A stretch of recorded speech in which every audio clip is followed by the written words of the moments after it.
Independent thoughts, independent life. This is Chad Benson. This is the Chad Benson Show. My name is Craig Collins, filling in. Thrilled to be here. Chad is back after the holidays. Lots and lots to talk about. And yet, I just kind of want to start with a quick thing that I loved a lot that went viral yesterday. Nancy Pelosi out there saying stuff, having a conversation. I think that during the conversation, she was trying to present somebody else, and a dude walked by and just started screaming, "Let's go, Brandon." I am laughing about this. I've been laughing about this for 24 hours. I'm just going to play it. Member of the state legislature. This is it. So, in any case, Mark Desaulnier. That was my favorite. And also the fact that he goes the woo. He throws the Ric Flair. This is it. So, in any case. That's a great Ric Flair. That might actually be Ric Flair, in my opinion. All right, let's move on to more serious things. Jen Psaki was talking yesterday about the things that our president is saying today. Some of them were very interesting, even just hearing them from Psaki, because one of the things that she said, one of the questions she was asked, actually, is if this messaging is all bad. If all of this, blaming the unvaccinated, the way in which you talk about the unvaccinated, the way in which you talk about the doom and gloom projections for this winter, is all of that terrible? The answer should be yes, that the rhetoric needs to change, not the answer that Jen Psaki provided. If I may, on COVID, you said 14 times more likely to die unvaccinated. Is there a point in time where this administration, what you said recently about, hey, for those who are vaccinated, it's mild or asymptomatic. For those who are not, death and destruction awaits you. So are you pretty much done trying to be diplomatic on this? Is it over with? Just real quick, I do want to say I'm not sure they were ever diplomatic. I think the reporter is interesting for saying they used to be. I think our responsibility and the president's responsibility is to continue to convey the risks, to continue, to make sure we are increasing access for vaccines, access to information to the public, and that's what you'll hear him talk about. That's what you'll hear him talk about, and that's it. Nothing else. It'll be fine. Don't worry about any of that.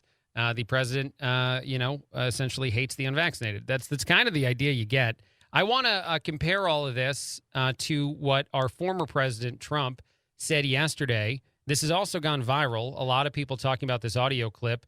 There was even an interview with Bill O'Reilly after, in which he said that maybe President Trump was checking with O'Reilly to make sure that everything that was said, was the best things to say. I don't know a better way to say that, but the former president touted his success in creating the vaccine.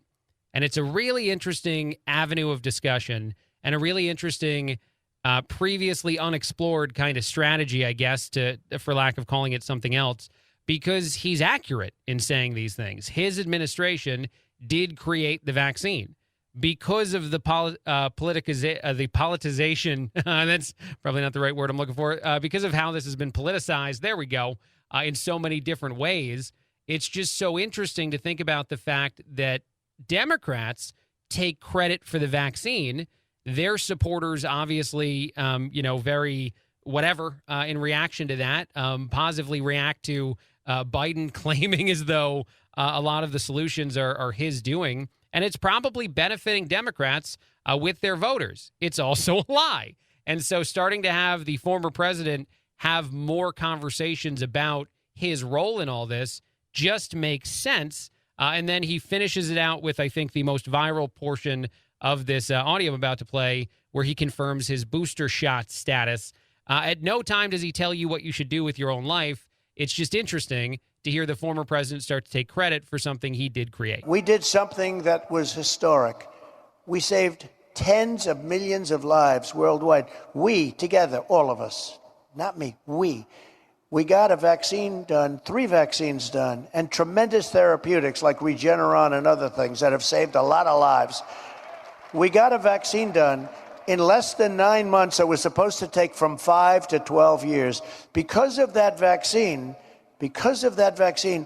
millions and millions of people, I think this would have been the Spanish flu of 1917, where up to 100 million people died. This was going to ravage the country far beyond what it is right now.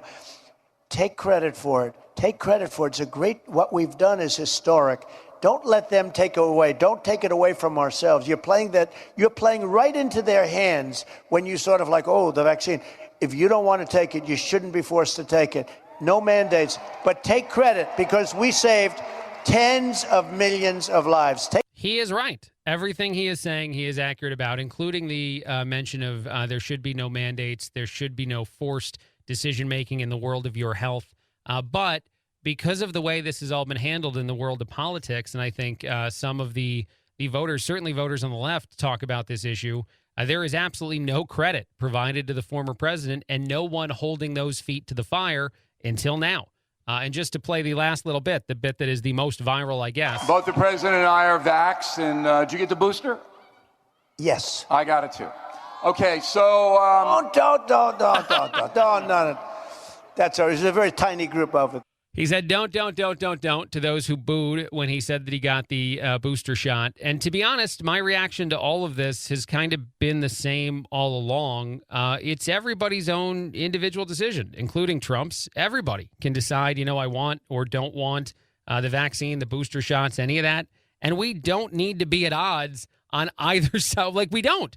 We don't need to attack those who aren't making the same science or medical or whatever you want to call it decisions we're making, no matter what they are. I mean that for both sides. And as I play that in comparison to way the current administration is now talking about the unvaccinated, it really hammers that message home, in my opinion. It really demonstrates that difference in how we get to a place in our society that's better than where we currently are, more tolerant, I guess I should say the least, about people who disagree with us. And I do think that's a message much more valuable to the left than to the right. But for those who are booing the president's booster shot, that's also, not a valuable way to go about it. Just because someone in that audience thinks that the booster shot or the regular shot is not valuable, it doesn't mean anybody else has to think it.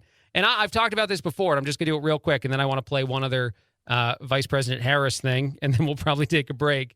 But what I think is so interesting, and whether it's caused by everybody's ability to go on social media and share our opinions, or social media's desire to reinforce instead of challenge any and all of our opinions, we now, a lot of people, not everybody, seem to feel entitled to the idea that we don't just believe a thing, but that other people should believe it too.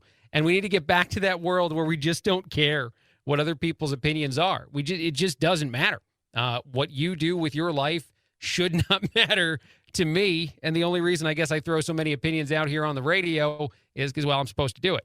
That's the whole goal. But the honest truth is that you should make those kind of decisions on your own, in whatever funnel you want to be in, with whatever medical professional you want to talk to or not.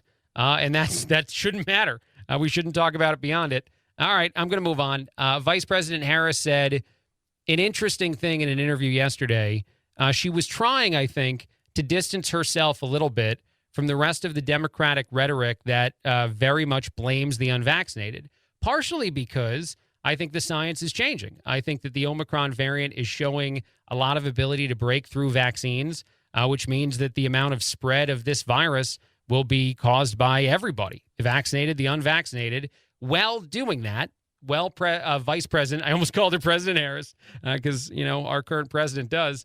While Vice President Harris was discussing this, she did say something that I think a lot of people are going to have a huge problem with because it's just not true, or at least we believe it to not be true, and we need a lot more information to prove that. But here we go. It is no one's fault that this virus hit our shores or hit the world. It's no one's fault that this virus hit our shores or hit the world. Again, I think she was trying to talk more about the vaccinated versus unvaccinated, but this definitely rings of we're going to not blame any country that may or may not be responsible for creating this virus. It is no one's fault that this virus hit our shores or hit the world. And it is reckless. This is a reckless way of thinking. We need to be demanding more information. I'm going to keep saying it like a broken record. And one of the reasons why, I'm actually going to play one other piece of audio, and then we'll go ahead and take a break, is something that was asked of our Pentagon spokesperson, John Kirby, about China. And this was yesterday as well. John Kirby was asked a straight-faced question with actual, I guess, data and information that might be backing it up. is China developing brain control weaponry? That's a real question. It was asked to the Pentagon spokesperson, and you can tell by the answer, as he chooses not to confirm nor deny any of that stuff, that this could be real. And then he references all the aspirations that that country might have of being, more and more influential, or maybe, taking control of things throughout the world or throughout its own region of the world. All of those are things the United States would be opposed, would be up against, of course, to say the very least. But again, you got the vice president saying it's nobody's fault, coronavirus, even though it very well could be China's fault. And then you have Kirby talking about mind control. I want to also ask you, several U.S. intelligence officials reportedly claim China is developing brain control weaponry, Admiral, for offensive use. How would the Pentagon respond if that's the case? Yeah, well, again, I can't validate those reports. But look, I would just say, broadly speaking, we see that China and their military continues to develop advanced technologies and capabilities, which are clearly designed to reinforce their very coercive, very aggressive behavior, particularly in the Indo-Pacific region, but around the world. That's why we're focusing on our own capabilities and our own operational concepts. You've heard Secretary Austin talk about something called integrated deterrence, trying to net together those capabilities with ourselves and our allies to deter China from any kind of more aggressive or more assertive action. He is calling China aggressive, coercive, assertive. He's using a lot of words to describe a country that our vice president seems to want to talk about as if, that's no role, nobody involved in the terrible things that have happened with COVID-19. That's very dangerous to be so forgiving of a country that I think we should certainly be demanding answers from, to say the least. And I'm just going to keep talking about that. A quick break, a lot more. Craig Collins filling in on the Chad Benson Show.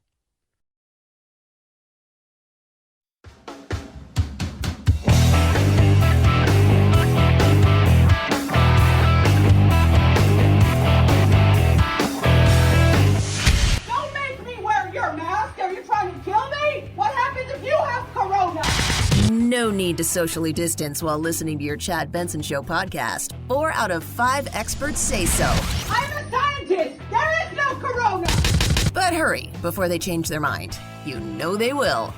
Chad's podcast found on iTunes, iHeart, Spotify, and wherever you find your favorite COVID-free podcasts. Oh my gosh. I kind of like it, I'm not gonna lie. This is the Chad Benson Show. This is the Chad Benson Show. My name is Craig Collins filling in. I like random honesty from politicians, and I think sometimes it's unintentional, and it's probably always unintentional. Jen Psaki did say the other day that the President Biden, would answer questions depending on what you ask him. I just love it. I think you will hear from him on how we're going to get the agenda done. He takes questions multiple times a week, so depends on what you ask. It depends on what you ask, whether or not he answers your question, whether or not he likes it or thinks that, it's an appropriate question to be. Yeah, that's incredibly honest. And she said that as she was walking away from the podium, and I think she probably already regrets saying it, but I was wildly entertained by it. All right, let's talk about Bette Midler for a second, which is surprising, and yet we're going to do it. She issued an apology for some of the stuff that she said about Joe Manchin and all of West Virginia, actually. She had put up on social media, Joe Manchin, who represents a population smaller than Brooklyn, has done to the rest of America who wants to move forward, not backward, like his state, is horrible. Wow. He sold us out. He wants us all to be like his state, West Virginia, poor, illiterate, and strung out. That's something that Bette Midler thought made total sense when he put it up on social media. Just crap on all the people of a state in this country. She then came back to say that she was sorry. I apologize to the good people of West Virginia for my last outburst. I don't know how you can go in the world of a celebrity, and you dabble in politics, I guess, with having opinions you just throw out there. How you can go from accusing everybody in a state of being poor, illiterate, and strung out to being good people. It makes no sense. The backlash is what caused her to say whatever she said. And there's so many voices that are in these ridiculous, just out-of-touch cones that they live in that have no idea what it's like for the rest of the country or world or life in general, that'll say things as ridiculously terrible incorrect, whatever you want to call this, is this, and then realize once they're getting yelled at in social media, oh, I made a bit of a mistake here. Let me go ahead and try to apologize. The apology means nothing. The first tweet is, And this is the last thing I'll say. I don't know why we ever care and I know a lot of people don't actually, what celebrities say, what athletes say about politics. You don't have to care. And I'm not telling them to be quiet and not talk about it. They can do what they want. Free country. It might hurt your brand, but that's up to you. But the truth is that you could just ignore it. That Bette Midler, her comment and her apology could have just gone in one ear and out the other for everybody, even though if you're a West Virginian, I think you have every right to be offended by the stupidity that came out of this person's mouth, or actually her fingers, I guess, if she tweeted it. But it's ridiculous that we live in this world where so many feel it's appropriate and valuable to throw out opinions as insane as that. And she's now apologized. And as I said again, the apology means very, very little to a whole lot of people. One other quick thing, a university out of the UK has created a master's program for pantomime.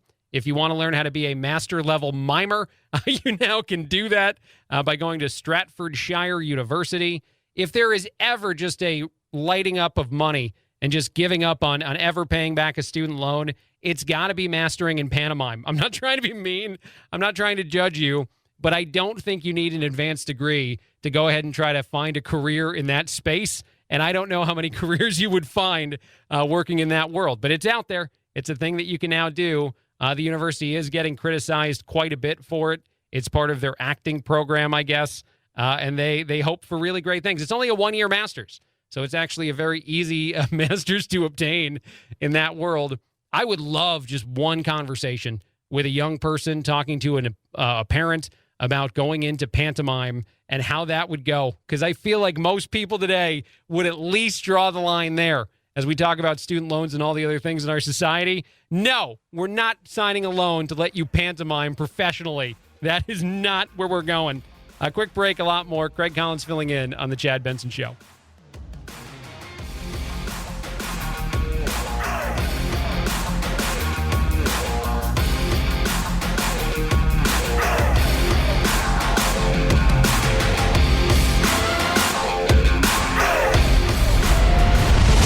The Chad Benson Show.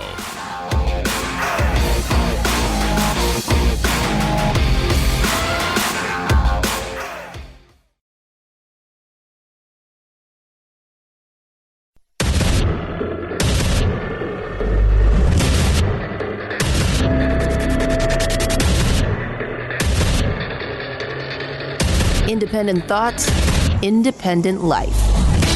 This is Chad Benson. This is the Chad Benson Show. My name is Craig Collins filling in. Thrilled to be here. Chad is back after the holidays. There's avoiding a question, and then there's doing this crazy version of mental gymnastics. I don't know what this is. It's just very, very strange from Jen Psaki. She refused to confirm a COVID outbreak that may or may not have happened somewhere within the administration. I just want to play this audio because I can't get over how ridiculous this is. And it honestly just deserves to be the other way. The way of I'm just not answering the question and you just shut your mouth. On COVID, has there been an outbreak of COVID at the White House, the NSC, the State Department, and the Treasury? And has the president been in close contact with a COVID positive person and thus in need of quarantine? The president has a full schedule today and is not in need of quarantine. We will provide information to all of you as outlined with our commitment from just a few months ago about being transparent about close contacts. I don't have any updates for you at this point in time. But again, we expect there to be breakthrough cases across the country, right? And certainly in the federal government. And the most important thing to note for you and for others is that the 99% of the or more at this point of the White House staff is vaccinated. Boosters are strongly It would be more impressive or more refreshing or all those things if she just said, shut your mouth, I'm not talking about that. Wouldn't it? Instead of, I'm not going to confirm anything here or talk to anybody or deal with any of this, and I just want this to go away very bad. And then, again, just the follow-up conversation, the question, wait a minute, you're not actually going to deny this? You're just going to leave it out there? I'm not going to say whether or not there's been a significant outbreak in the various different parts that I mentioned, NSC, State Department, Treasury. Again, I point you to different agencies to give any additional information, but I would just note that we do expect there to be breakthrough. Again, you shut your mouth. This is not something we're talking about.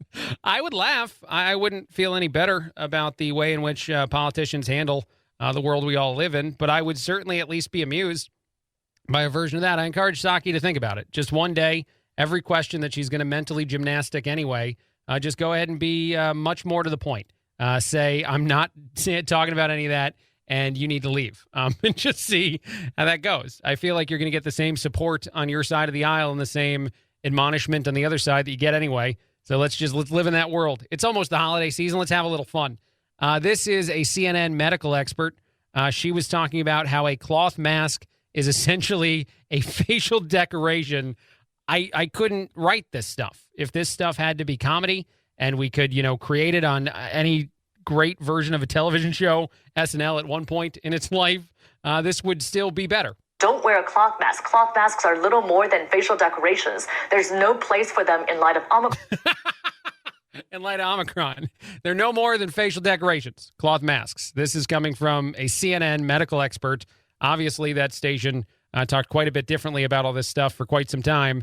And the only people who didn't talk about it or who talked about it differently, like Ron DeSantis, were ridiculed by the same network. And now you got your medical expert. Don't wear a cloth mask. Cloth masks are little more than facial decorations. There's no place for them in light of Omicron. Buy the fancy one, the N95. We all got to be required to wear that now, according to CNN, or we're screwed.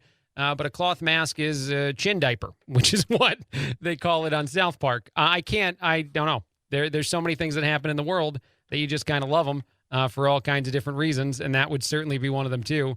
Kevin McCarthy weighed in on a couple different things. He did talk about Senator Manchin, who, by the way, I'm amazed that Joe Manchin is going to be able to take all of the vilifying of him that exists and not do that much about it. He's talked a little bit about it. He's come back a little bit against it and defended himself. But I don't think that Manchin feels the need to really dissect or argue with every single individual that's calling him a terrible person right now on his own political side of the aisle. I think at times, in, say, the last few years, you've wondered just how divided the Democratic Party was with itself, just how much the people that are very far to the left, whether it's the young generation or the Bernie Sanders versions of politicians, and how much they conflict with those who are more moderate in the world of Democrats. And this is the best example yet as to just how bad that infighting is. But Kevin McCarthy came to the defense of Joe Manchin, which also says something when a bunch of Republicans are now the only ones saying you're still a good guy, even though we disagree on a lot of issues, as I'm sure any conservative does with Joe Manchin. It was surprising, but if you listen to Joe Manchin, the one thing about him, he has been exactly and consistently honest all the way through. He said he would, and he even signed a paper, he would not go higher than the $1.8 trillion. And the Democrats made a fatal mistake, and Nancy Pelosi made a fatal mistake. Remember, they all said they wouldn't pass a bill in the House until it had already been conferenced in the Senate and make sure it passed the Senate. She had all of her Democrats, and there were no Joe Manchins over there that would stand up. Only one would. And now they have voted for the 87,000 IRS agents to spy on you. They voted to open the border and make people legal citizens when they came here illegally. They voted to take away work requirements. This is a very bad vote. But Joe Manchin kept his word. Now, I didn't think this would happen. I thought the odds were that they would get something through. Yeah, no, I think a lot of us thought that the odds were that Democrats holding even a razor-thin majority like they held in the Senate would be capable of passing agenda. And this is something I've also been talking about quite a bit. It demonstrates just how bad of a leader our current President Biden is within his own party. Not charismatic, not capable of dealing with any sort of, pushback on some of these agenda pieces, and honestly, not even probably creating. And I'm not trying to tinfoil hat this whole thing, but not creating a lot of this agenda in the first place. Because as you remember, Biden's pitch to the American people from day one was that he was a moderate liberal, that he was a moderate Democrat. And that is not necessarily attractive to Democrats anymore. Case in point, Joe Manchin. And I do love the fact that Jen Psaki even mentioned how good of friends Manchin and Biden are and have been throughout their political careers, because it doesn't seem to be benefiting Manchin at all right now. And yet you're sticking to your guns. You're doing exactly what essentially you're hired to do by the people of your state as a politician. You carry the message that you think makes the most sense to them. And I also do love, and I won't play this audio again just because it infuriates me at the same time, that AOC is out there saying that maybe we need to upend the system. Maybe the Senate and the House are illy formed. That is her opinion. And talking about the amount of people that exist in West Virginia compared to Brooklyn, New York, which is just dangerous, in all honesty. It's funny because it's ridiculous and I don't think would ever happen, but it's also downright dangerous. It's questioning a core fabric of our democracy, which if you're a Republican and you do that, you are certainly attacked from all sides. If you're a Democrat and you do that, not even well thought out, and you do that, it's mostly forgotten in the world of media. All right, I want to turn to this. I can't get over this story either. A lot of really terrible, awful, disgusting things are a part of it. Tucker Carlson last night did a piece about CNN and some of the accusations going on with some of the producers there. This, of course, comes on the heels of the other controversy that is the firing of one of the Cuomos, of Chris Cuomo, and his helping Andrew Cuomo, and also maybe being accused of his own sexual harassment.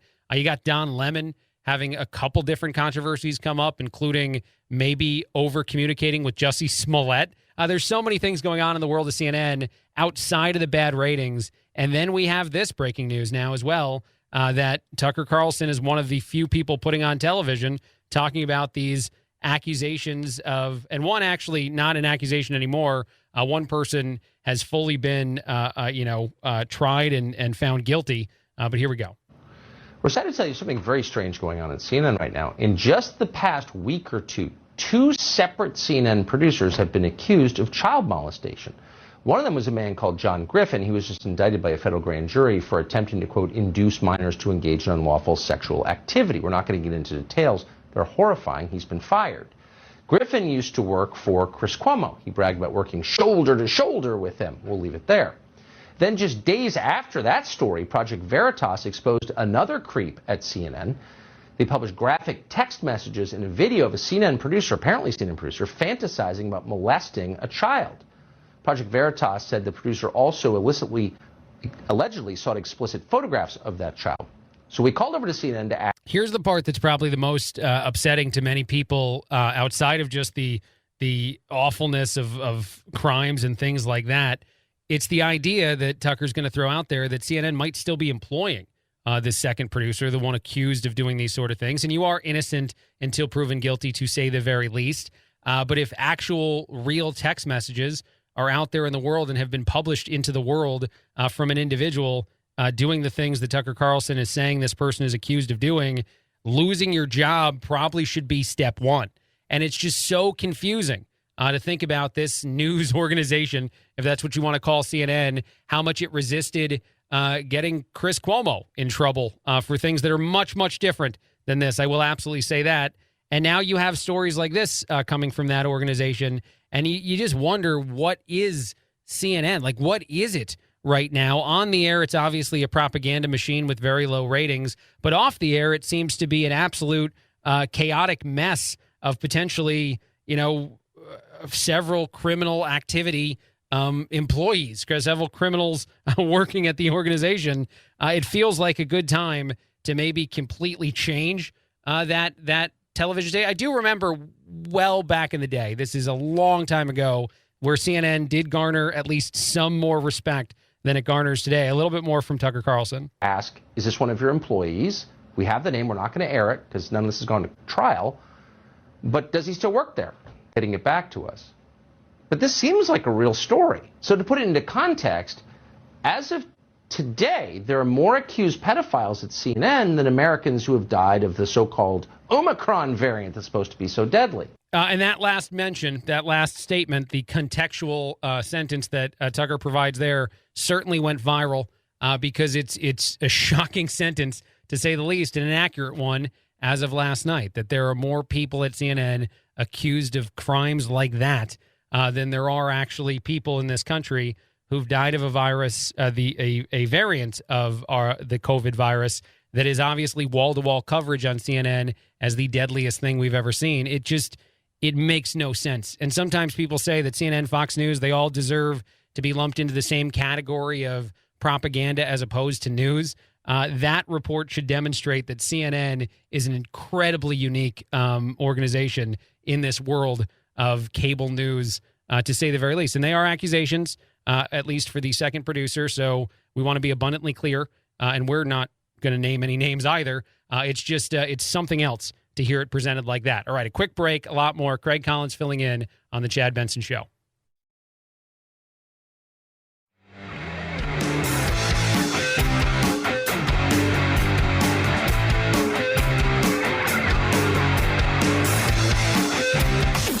Helen Keller is a Nazi terrorist that is a male. Is that what you're telling me right now? Yeah. Are you thinking of Hitler?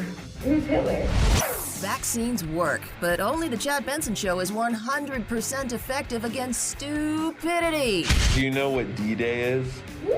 D-Day. A person? A rapper? God, Karen, you are so stupid. Check us out on Facebook, Twitter, Instagram, and wherever you find your favorite woke-free podcasts. This is the Chad Benson Show. This is the Chad Benson Show. My name is Craig Collins, filling in. Thrilled to be here. A millionaire has gone viral for his offer to buy homes and then rent them to his employees. A lot of people had different reactions to the idea. I would say this. I think it's something he's trying to do with good intention. But I would feel weird if I rented my home for my boss, who also provided me my job. I'd feel like I really have to do a good job every single day, all the time, because if I lose this gig, I'm also out of house and home. But again, I don't think any ill intent from Tom Oswald, this chief executive at Click-a-Snap. Click-a-Snap, not a company I'm terribly familiar with, but willing to buy tons of houses over the next few years and rent them out to people. And I think rent them out at pretty decent prices that work for them. So good luck to anybody that winds up in that situation. Make sure that you highly perform all the time. Don't be late to work at the very least, I think I would say. Martha Stewart is in the news. I don't know why every time she pops up in the news I have interest in it, but certainly I do. And this one even more so. Martha Stewart, just in time for the holiday season, is selling replicas of a clay nativity set she created while in jail. I don't know why that was added, why we needed to know that. It contains 14 figurines of religious idols, including Mary, Joseph, and baby Jesus, of course. There's camels, there's the wise men, all the things you'd come to expect from a nativity scene, but she made it while she was in jail. There are several people on social media reacting to that. I don't know if it's signed, and even better, signed with an inmate number as opposed to her actual name. It usually retails for $149. Just in time for the holidays, it's $119.20. And again, you can buy that, I think, on her website and a few other places. I don't know how you'd even talk about that. Like if somebody came over to the house, they saw the nice little nativity scene at a clay that you have set up, and you're like, oh, yeah, that's Martha Stewart's jail collection. What? Yeah, no, she made that one. She was, in prison and had to figure out a way to still decorate the old cell, and she went that road. I do also wonder now out loud, officially, if Martha Stewart was both the best and the worst cellmate in the history of prison. Because I feel like she would over-decorate with a limited number of supplies, and depending on who you are, that might be good or bad. I want to touch on this story, too, just because I'm tremendously intrigued at the amount of money that's mentioned here. This woman's name is Natalia Reynolds. I'm not going to give you more information than that because I don't want to encourage you to look her up. That's on you for what you decide to do. She is in the New York Post because she recently gave an interview about how she makes $36,000 a month on the OnlyFans adult website. The reason I think it's gone viral, though, is in the interview, she mentioned that from a young age, her mother told her, quote, make money from men. That's something my mom always said, so now I do. This person had 1.5 million views on a video she put up talking about this. Several people said your parents and kids must be so proud of you. Several people attacking the woman. How weird is that advice from mom to daughter, make money from men. It's not specific. It just says figure out a way to do it. And so this kid, this adult woman now, decided that, yeah, that's what I'm going to do. I'm going to figure it out. But also, and just as a side note, not one with any intention other than to say $36,000 a month feels like a pretty significant amount of money for a person that's in no way, shape, or form famous, but just someone that's, on a specific website. $36,000. All right. Craig Collins filling in on the Chad Benson Show. I promise no more updates on OnlyFans stories. More in a bit.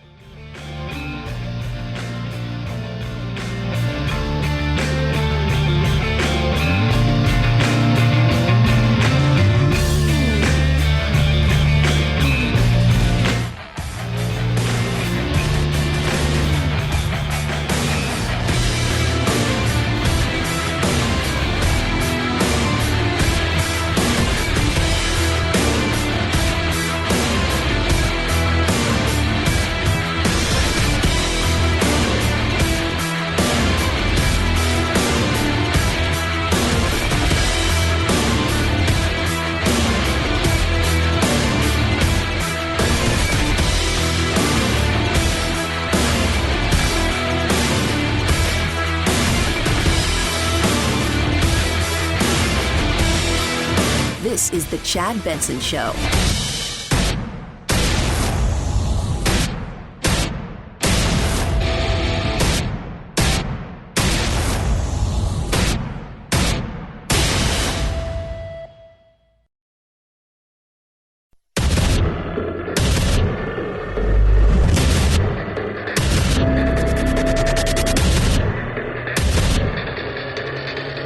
Independent thoughts, independent life. This is Chad Benson. This is the Chad Benson Show.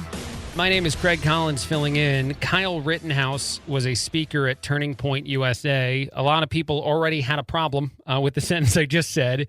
And yet, at the tail end of this conversation, the person interviewing Kyle asked a pretty interesting question to someone who's lived his life for the last 6 months. And I thought Kyle gave a really interesting answer, to say the very least. You can have your opinions on this young person. You can feel any sort of way, whether you hate the person and you maybe didn't even pay attention to the actual trial that took place and the reasons that he was acquitted of the crimes he was accused of, or you might really love this kid. You might think that he's a hero, which some people do. But what I think is more interesting than anything, and I don't know how much of these things that he says and does are honest or they're just, saying the right thing at the right time. But he's young enough and not necessarily politically connected for me to believe the things he's saying. But regardless, I do think this is a fairly motivational take from a kid who's been through a lot. Whether or not you blame him for the things he's been through, again, I just wanted to preface with all of that. Here we go. Closing thoughts, you reflect back on this year. Lessons you want to share with this audience. Lessons for fellow 18-year-olds, 19-year-olds here. You have lived a lifetime of pressure, stress, backlash, intimidation. What do you have to share, especially for the fellow members of your generation? Always be humble and look at the positive in life and focus on today, not tomorrow. You can only live one day at a time. He gets immediate applause for that response. That is Kyle Rittenhouse telling a crowd of people to live your life one day at a time. That is a tremendously interesting answer to a very valuable question being asked of someone in that case. He is someone who's trying to go to college now, and the college he's trying to attend is protesting him, saying that they don't want a killer on campus. And dealing with all of that at the age that he is tremendously intriguing, to say the very least. Again, no matter what your feelings actually are. And I follow the majority of the Kyle Rittenhouse case and believe that he was proved innocent of committing any crime at all. So it's even more interesting to hear someone say what he says. He was criticized of even accepting the invite to speak at that event, though. That's something that a lot of people on social media, and I don't know that that's actually a good gauge of what people think. I actually am pretty sure it's not. Said how terrible that was. And yet, just judging by the actual conversation that came from Kyle's appearance, I can't say that I think that was a bad decision at all. Moving on, shifting gears, I do want to continue to play this audio from the former president of the United States, Donald Trump, just because it's getting so much pub in unique places, and then maybe you're not hearing it in quite a few other places, because I think it does address a political aspect, or at least a certain version of a political aspect of the coronavirus and vaccine conversation. Republicans deciding to talk more about your right to choose whether or not to get a vaccine, which should really just be everybody's opinion, by the way. The country we live in and the freedoms that we have as a society, there really shouldn't be the take that you have to be forced to take something that's not that well studied, even if it seems to have, and I'm not anti-vax, I've been vaccinated, I've been booster shotted, I got coronavirus, I want to make that abundantly clear, but I think that if you're skeptical, you're not insane, like Democrats are going to pretend you are, and Republicans deciding to respect that, to communicate, I think, more effectively with the American people, have missed the opportunity, if that's what you want to call it, to highlight how successful the creation of the vaccine was under our past president. And I think that since Trump certainly seems to have aspirations to run for office again, that it makes sense politically to start pivoting in this direction. He did get pushback from some, or even booed in the during this event with Bill O'Reilly. But I just want to play the audio. Not again. It's not purposefully trying to convince you to do or not do something with your life. It's just intriguing to hear about a missed opportunity, I guess, in the world of this conversation that deserves to be better talked about. We did something that was historic. We saved tens of millions of lives worldwide. We, together, all of us, not me, we got a vaccine done, 3 vaccines done, and tremendous therapeutics like Regeneron and other things that have saved a lot of lives. We got a vaccine done in less than 9 months. It was supposed to take from 5 to 12 years. Because of that vaccine, millions and millions of people, I think this would have been the Spanish flu of 1917, where up to 100 million people died. This was going to ravage the country far beyond what it is right now. Take credit for it. Take credit for it. What we've done is historic. Don't let them take it away. Don't take it away from ourselves. You're playing right into their hands when you sort of like, oh, the vaccine. If you don't want to take it, you shouldn't be forced to take it. No mandates, but take credit, because we saved tens of millions of lives. Take credit. Don't let them take that away from you. Okay, so the president... Very interesting first set of points and first conversation about something that for a while I think was a political talking point, certainly something that more conservatives were demanding of the Biden administration, to give credit to the past president for Operation Warp Speed at the very least. It did dovetail into this comment, though, by O'Reilly, and question asked of the former president about the booster shot, which even got boos in the stands. Both the president and I are vaxxed, and did you get the booster? Yes. I got it too. Okay, so... Don't. That's there's a very tiny group of it. Look, I'll be honest. That version of handling getting booed in the moment is just so different than what we hear from our current president in just any capacity to deal with any sort of challenge. Our current president is afraid of media, afraid of the news, barely answers, barely talks to any reporters or takes any questions, has pre-printed lists of questions he needs to call on certain reporters for. The amount of micromanaging the communication from the White House by the staff of the person who's supposed to be in charge is insane. And then you have a former president out there challenging certainly the beliefs of a lot of people. I'm talking about the supporters of the president, but those who go after him, those who attack our former president for being anti-vaccine or whatever they think he is, that obviously not being the case, but more importantly, deciding to shape a message on his own. A message that a lot of his party is not creating. And if we look at the Build Back Better drama and the fact that it just is not going to get passed, in my opinion, in any way, shape, or form after Manchin says he's out, what we see is a president who cannot create goals for his party. He cannot get everyone behind him on a specific cause or have agenda pieces that actually wind up getting passed, even when he has majority support, however razor thin, in places like the Senate. The past president seems to be capable of creating completely original talking points for his political party that no one else is pushing him toward. That is the biggest difference and the biggest reason, I think, for support in the world of former President Trump by Republicans still, and the waning support for Democrats with Biden. His approval ratings are absolutely in the tank. And I think the reason why is he becomes much more beholden to what the radicals in his party want him to do than even what he might actually want to do on his own. And this is why the question comes up all the time, whether or not he's actually in charge, which apparently seems to offend people on the Democratic side of the aisle, even though it seems like a valuable question or a valuable, thought process to go down. And as we're seeing again, one more time, it play out, the failures of the president, our current president, during this first year in office cannot be understated. It's a fairly serious segment. I can't do it, though. When you look at Afghanistan, the border, there's so many inflation, COVID, and the claims that it was going to be completely shut down, wiped out, eradicated, and now that's absolutely not the way they talk about it all. The current president actually said this a few days ago, or maybe this was actually even just the other day, said that if you're unvaccinated, you're up for a winter of serious illness and death.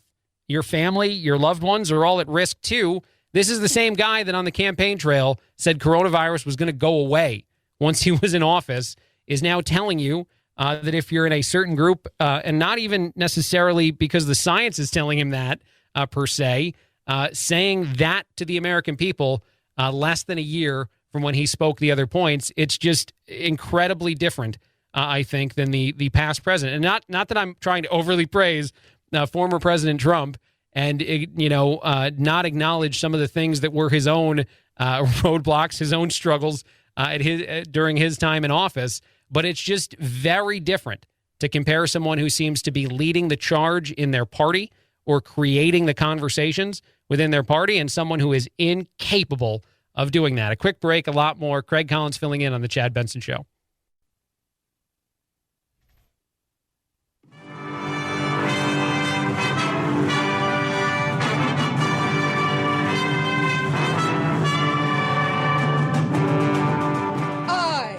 To be free. I am not a terrorist. I am not Antifa. I am not a sex slave that wears masks. Don't be a cutie pie. Probably sit around and cook some soups and eat bread and desserts and just get all fat and sassy. You're running my life, man! You haven't seen anything yet. You're listening to The Chad Benson Show. This is The Chad Benson Show. My name is Craig Collins filling in. Chad is back after the holidays. Guess what? There are secret parties going on in New York, at least according to the New York Post. This story talks about one, I think he is a surgeon, a plastic surgeon, that is throwing secret parties.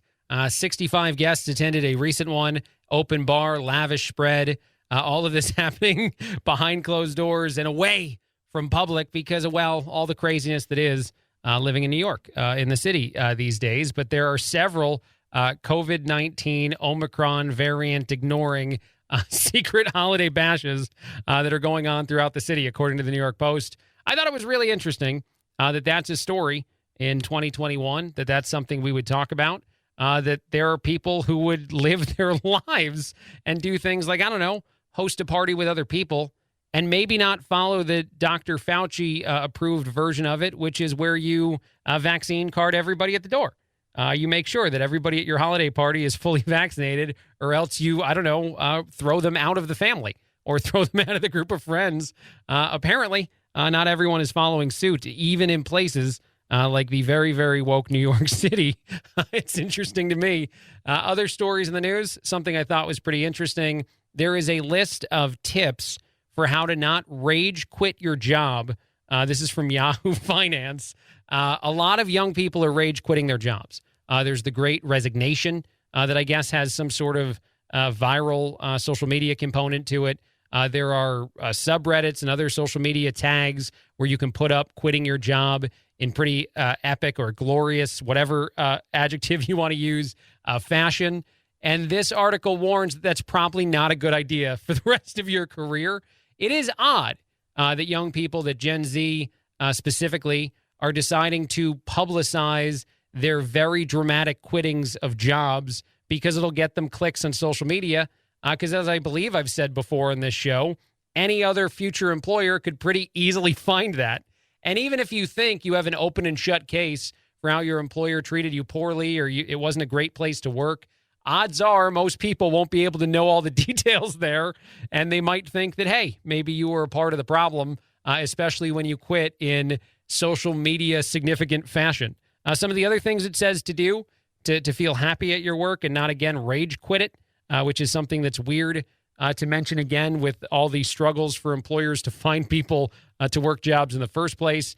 Prioritize your mental health, but make sure to take success or take, credit for your successes, even just for yourself in the workplace, I guess is a valuable tip. Set boundaries at work. Feels as though, if those boundaries go too far, you might not need to rage quit because you might get canned. But set boundaries to make sure that you're only doing things during the hours you want to do them during is a tip for a young person getting frustrated at a job. Don't feel obligated to fix systematic problems at your company. Only work on the things that you're assigned. I actually really like that tip. In all honesty, I think some people get very bogged down, especially younger people that I talk to that are just starting out their careers, with all the things they think are a problem in the place they work that have nothing to do with them or their day-to-day. And they start to talk about how, well, we need to change this or that needs to be, looked at differently, even if it has no involvement from you. And it's going to make your job more miserable for you and also not really an appropriate way to spend your time. So I highly, highly recommend that tip of not looking into any sort of systematic problem you realize that does not impact you directly. Seek out a management role is another piece of advice here. I think that's true of any professional. I think that that's a little bit of odd advice because, yeah, of course, if you don't like answering to others, you want to be the boss. You do have to put in the time at a company or in a career to win those types of gigs, though. So I would say that to anyone looking into it is that make sure you're actually appropriate for the position you're trying to get and not necessarily going above maybe an education or a skill level in doing that. But fine advice. Seek out a management role and then focus on your next opportunity. The last piece of advice given here, again, by Yahoo Finance for young people thinking about rage quitting a job is to always have a job in place before quitting. Even if social media is telling you that it's cool to mouth off to your boss or mouth off to your company and throw up a video on social media of you quitting, it's not necessarily I love this advice. This is the most obvious. It's not necessarily financially beneficial if you don't have a job in place. And something, I don't know why, just in the back of my mind assumes that a whole bunch of the people who are viral on social media or attempting to be while quitting a job may not have a current offer from another employer.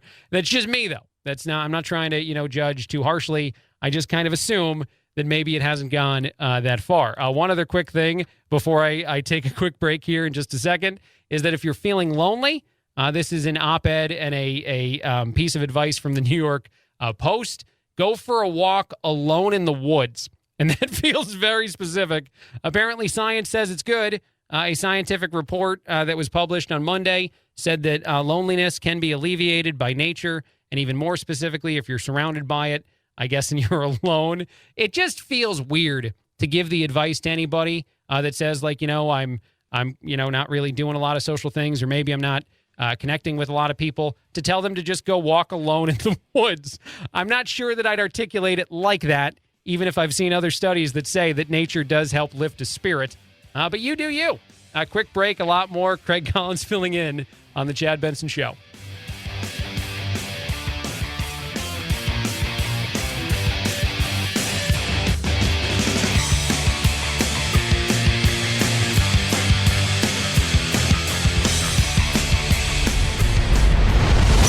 The Chad Benson Show.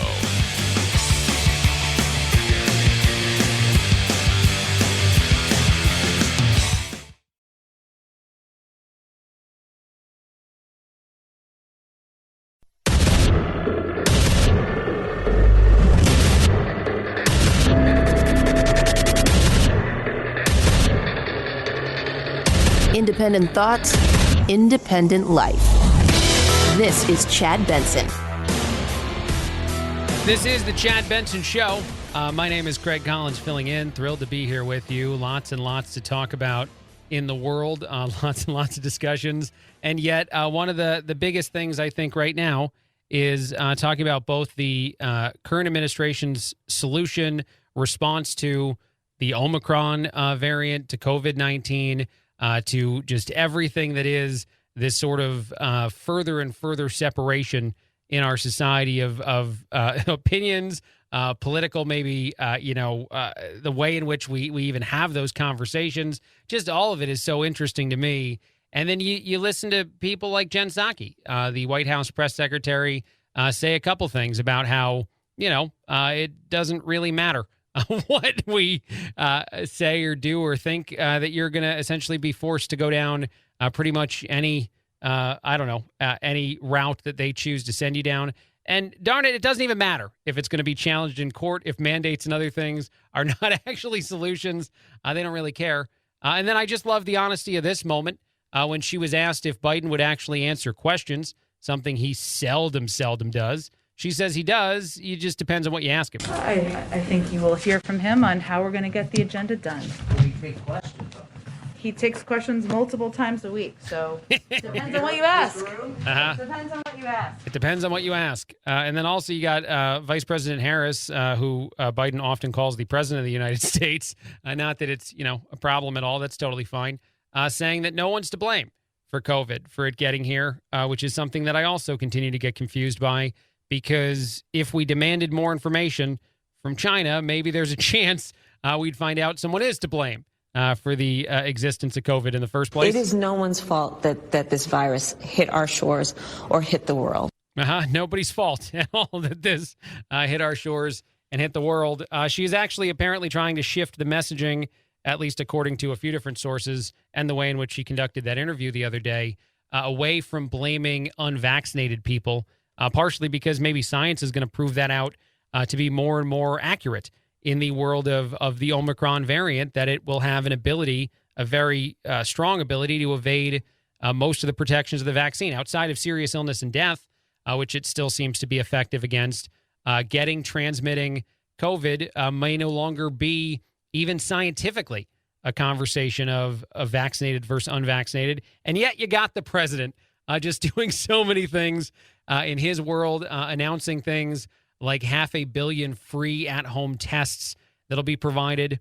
And honestly, I want just for a second to talk about the availability of testing for COVID. And even if you look at the NFL and the NFL's decision to stop testing regularly and to say things, some of their medical experts gave interviews in the last 24 hours talking about how knowing about the amount of cases, confirming the amount of individuals with a COVID positive case, especially those who are vaccinated and might be asymptomatic, is no longer valuable. It's no longer a good way to process where we're at in the quote-unquote fight against COVID-19, which makes tremendous sense to someone like me who's not a medical expert at all, because if the assumption is that there's going to be a tremendous amount of breakthrough cases over the next few years, then what really matters is hospitalization and death. And that is truly a conversation that seems to just be lacking in so many different ways in the world of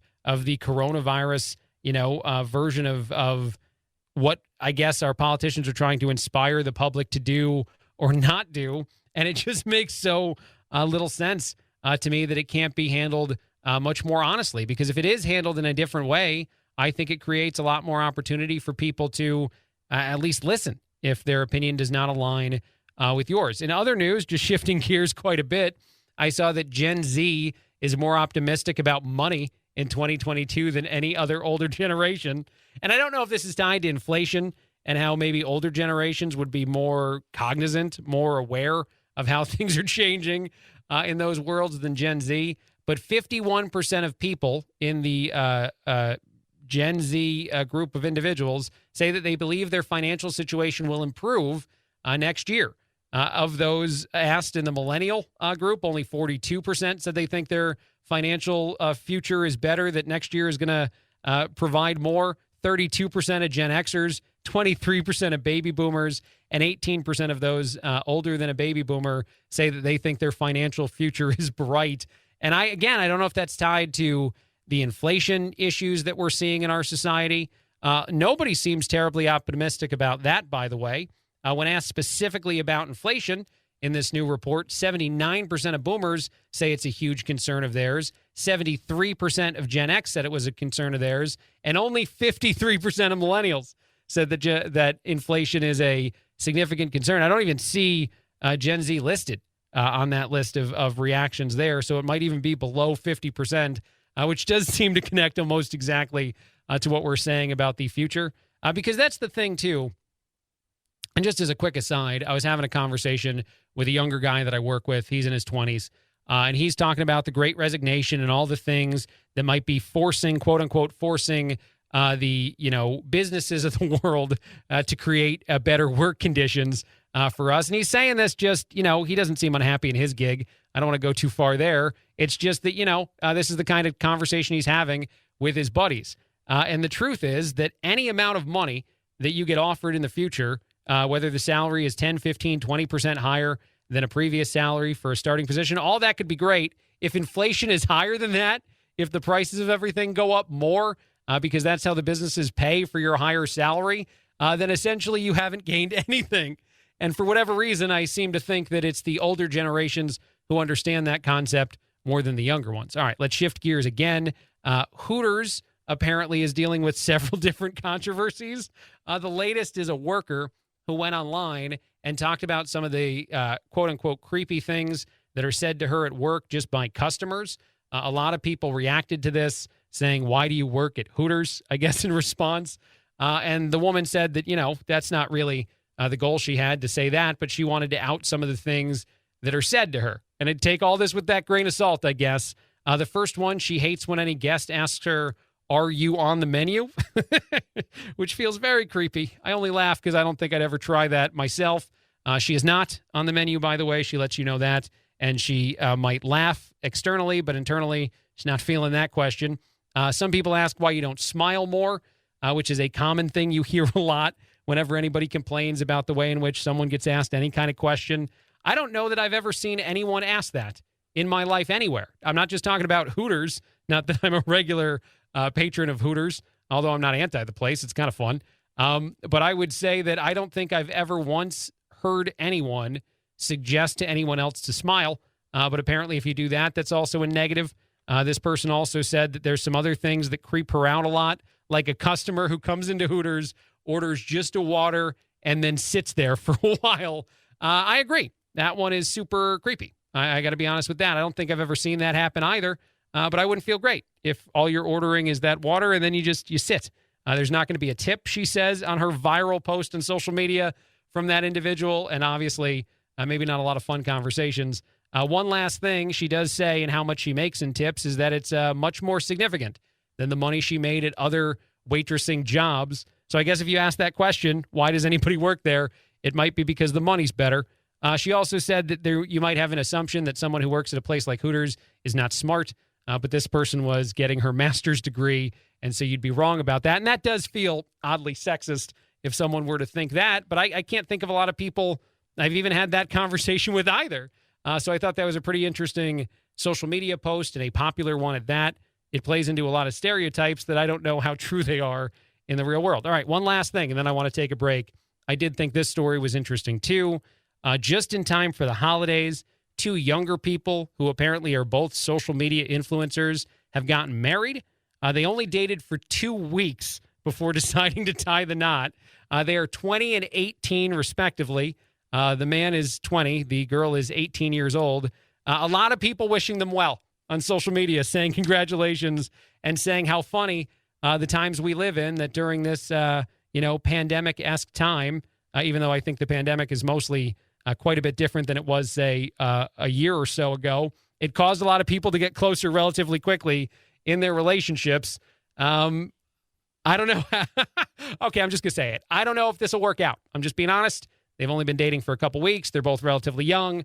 And even though social media is celebrating this marriage quite a bit, I am certainly more intrigued with how the next few months will go. I'm sure it'll all be up on social media. By the way, if you're curious, the entire wedding that they did kind of rush job cost $200, and their rings were under $5 each. So yeah, they obviously feel like they're in for a bright future too.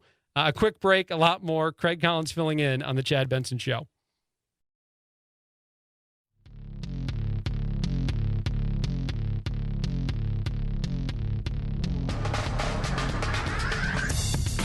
Serving up talk radio medium rare and dripping with irony.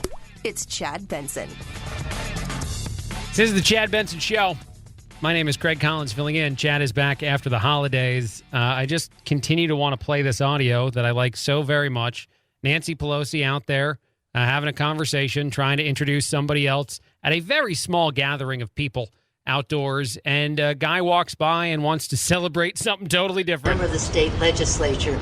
This is it. So in any case, Mark Disonian. Guy's my favorite. This guy's my favorite guy, and the fact that he does a tremendous Ric Flair is something I'm not going to get over either. The state legislature. This is it.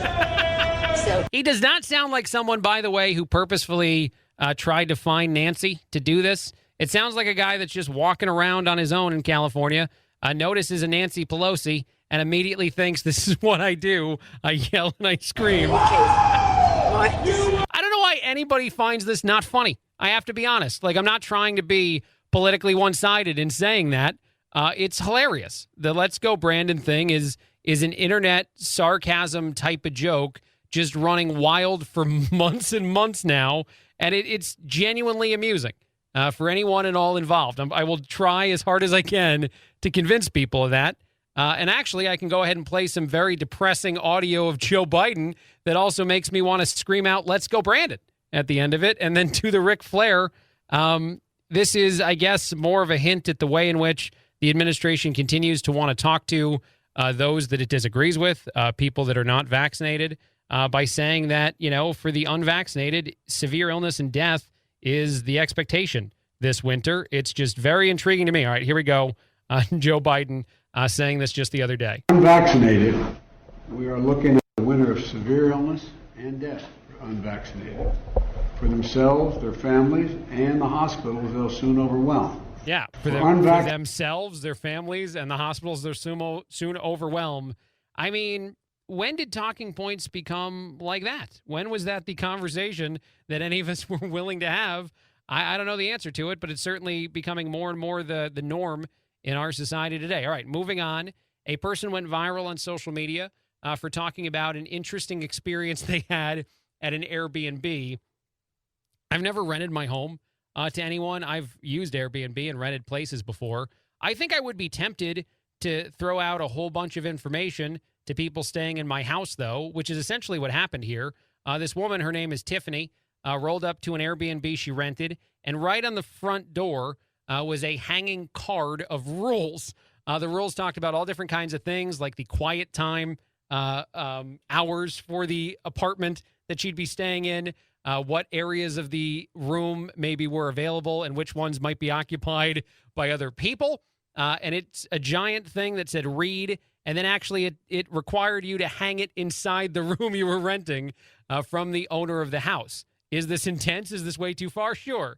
Do I understand a portion of the thinking behind here? Yes. I guess what becomes funnier about this post is when the woman gets inside the house that had the giant set of rules when you're walking in the door, there were Post-it notes everywhere with additional rules. And eventually this person started to make fun of just how specific or maybe little the rules seemed. Things like advising you on which glasses you should use for water and which cups were not water cups, which, by the way, just sorry, owners of the house, you're not going to determine stuff like that. And then finally, there was an elaborate drawing of the television remote, which I'm impressed at the amount of, and maybe we'll put this up on social media so you can see it, but an elaborate drawing of the remote, including explanations of what every single button does, which does sound helpful if you're staying in a place you've never been in before and maybe you're not totally familiar with the technology. but it actually explains stuff in detail, like the volume up and down button, the channel up and down button. This is a level of thorough that maybe even the homeowner knows is kind of a joke, but it has gone viral, as I said, on social media for being such a ridiculous amount of rules and requirements. Now, the person said she did stay in the house, and she might not have followed every one of the rules. Some of the people commenting said maybe they would have turned around and left. I don't know why. Again, I don't even know how you would make sure that all those things are followed that you're telling someone to do while they're staying in your house, because once you've rented it to them, it's theirs for a small amount of time, and there's nothing you can really do about it. At least that's my opinion, and probably why I've never taken that road of going ahead and renting mine as an Airbnb, because I would be very afraid. All right, moving on. This story also went viral. A very touching celebration of a woman's life. I don't know why I've been finding stories the last few days of people who passed away, but for some reason, something they did caused, a more positive reaction online. But this is another one of those. A woman who really loved ice cream recently passed away, and her family chose to rent out 10 ice cream vans and use those in the funeral procession. So traveling with their loved one, they had a collection of ice cream vans playing ice cream music, and they put those posts up on social media, and people seem to respond tremendously positive to that. Hundreds of thousands of reactions and comments to this kind of thing. I wonder if it's just because of the year and a half we've all had, all the experiences we've had, the conversations about public health being so predominant, that maybe these unique versions of celebration at a time of sadness seem to capture our attention right before the holiday. But for whatever reason, this is something that's gone viral, and I do think it's cool. I will be honest. When I saw this, when you read a little bit about the person, her name is Louisa, who passed away, and how much she loved ice cream vans and ice cream in general. And there is nothing, real quick, better as a little kid than hearing an ice cream truck and buying some ice cream. That is a unique experience. You don't get that back, I think, as an adult, but it's truly great. And this woman just loved it so much that she wanted it to be a part of the funeral procession. I don't know if I'd go that idea, but I think that definitely more and more after seeing these stories go viral, you can plan for something more fun even at a time like that. And I wonder if it helps the family deal with that too. All right, one other quick one. I know we got to take a break in just a second. A woman went viral on social media, 8 million views, for saying that she's often accused of being a catfish, not because she's not the person that people think she is, but that when she takes her makeup off after meeting someone new and looks so different than when she's wearing her makeup, they think that is now catfishing. I will tell you it's not. I would tell you that makeup works that way to probably change some of those looks. I just found this tremendously interesting because 8.8 million people viewed it and 2 million people liked the post of the woman saying that makeup is not the same as catfishing. I've never worn makeup as a dude, so maybe I just don't understand all the unique problems that go on here. But that is apparently a thing, and she needed the support to tell her that, not a big deal. Quick break, a lot more. Craig Collins filling in on The Chad Benson Show. This is The Chad Benson Show.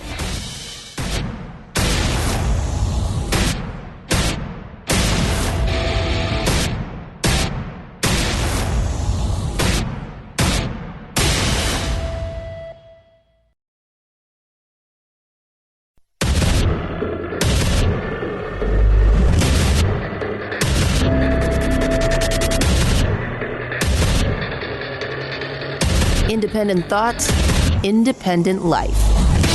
This is Chad Benson. This is The Chad Benson Show.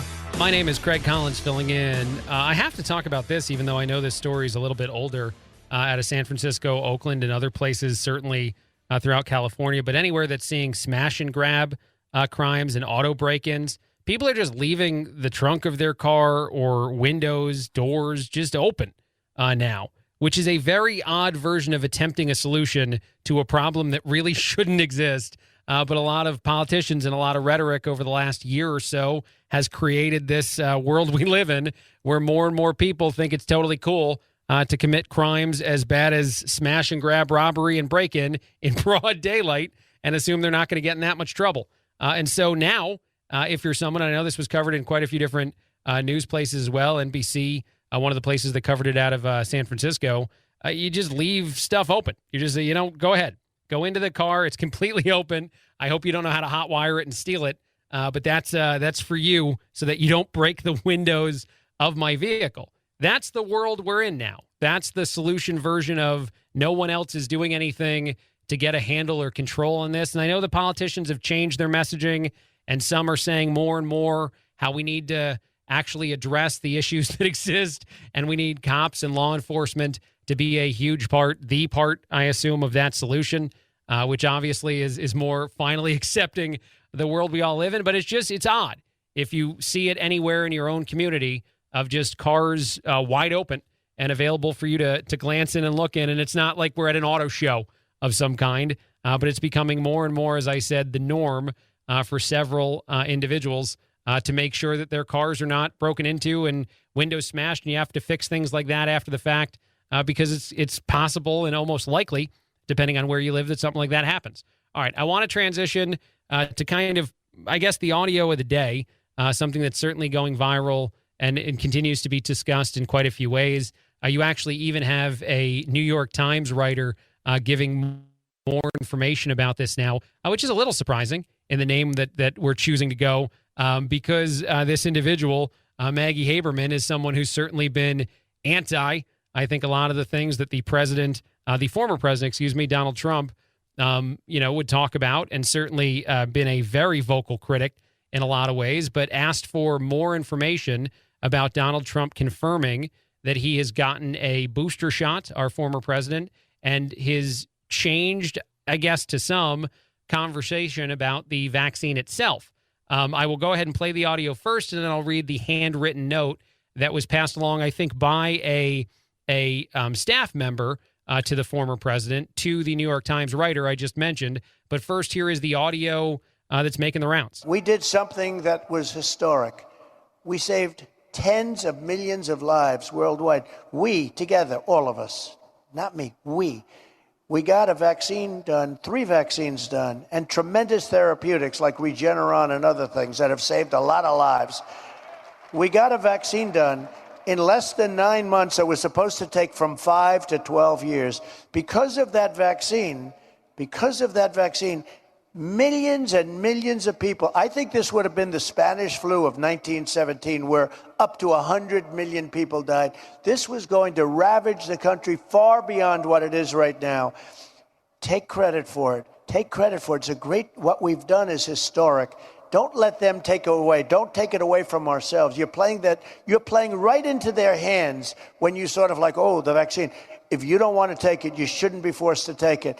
No mandates, but take credit because we saved tens of millions of lives. Take credit. Don't let them take that away from you. Okay, so the president may... All right, I'm going to pause it there for just a second, although O'Reilly is about to ask former President Trump if he is boosted, and that's going to cause a whole second conversation that's gone viral. But first, that note, that Twitter, I think, post that was shared by Maggie Haberman, who is a writer for the New York Times and someone who's been very, very anti-Trump in a lot of ways, said or just showed a photo of a handwritten note signed by Donald Trump.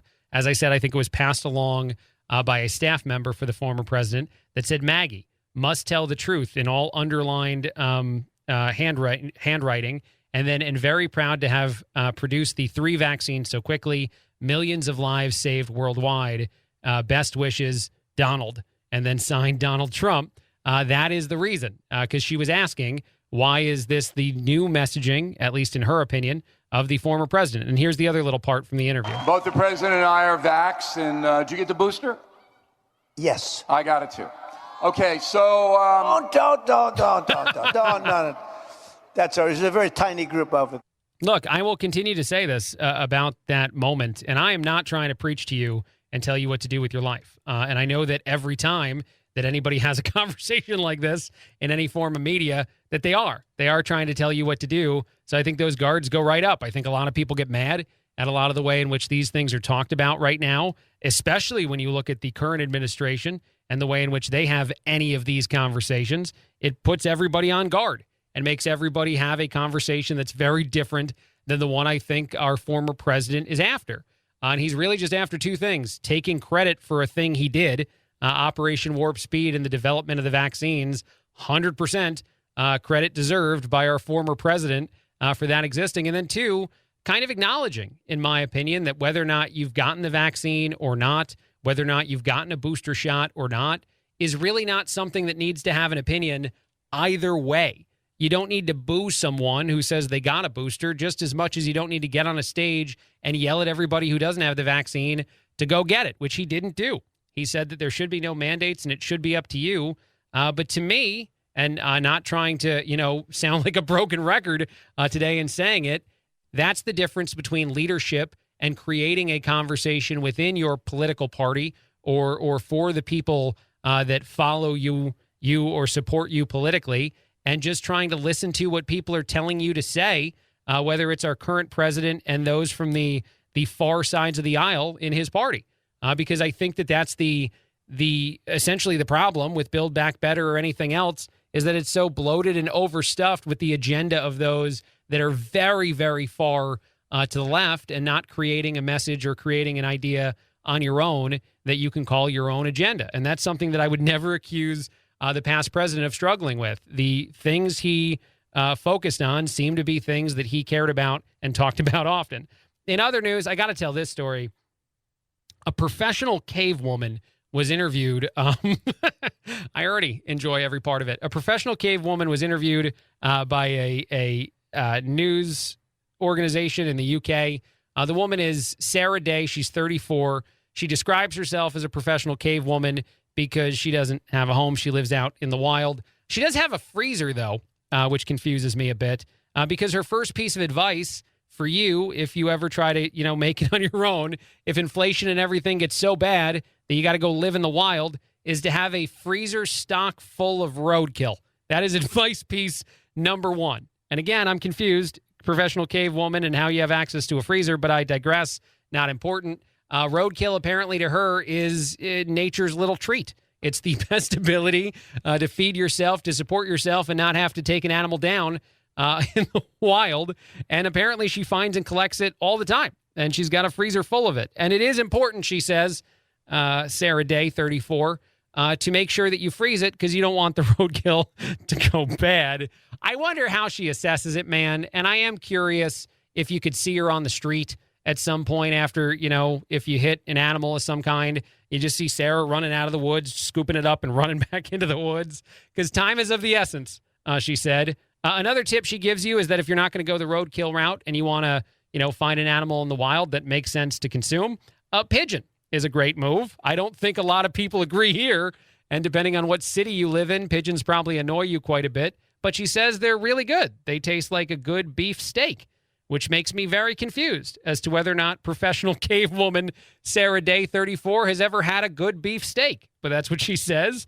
And she said she doesn't see any harm in the things she's doing in the world and the way in which she lives her life. And that, she tends to forage for plants and fruits and other things. And she's done her research to make sure she doesn't get sick. And she does recommend her lifestyle to others. I would love to eventually see President Biden go out on the campaign trail and talk about this. Because he's like, you know what? Some people live in their life the best way possible. Professional cave woman Sarah Day. And also, just out of curiosity, and then I'll take a break after I ask this question, because I don't know the answer. What does it take to make yourself a professional? Like, when do you jump out of the minor leagues of cave woman and into the pros? What does it take? I don't know if it's an amount of study, just an amount of years at the craft. But for some reason, that's what she's being referred to by the organizations that talk to her and put her in the news. And I then saw the story, I think, in the New York Post. So thank you to all involved. And hey, I'm not saying do it. I'm just saying it's an option if you need to go the road of professional cave person. A quick break, a lot more. It is the Chad Benson Show. Craig Collins filling in.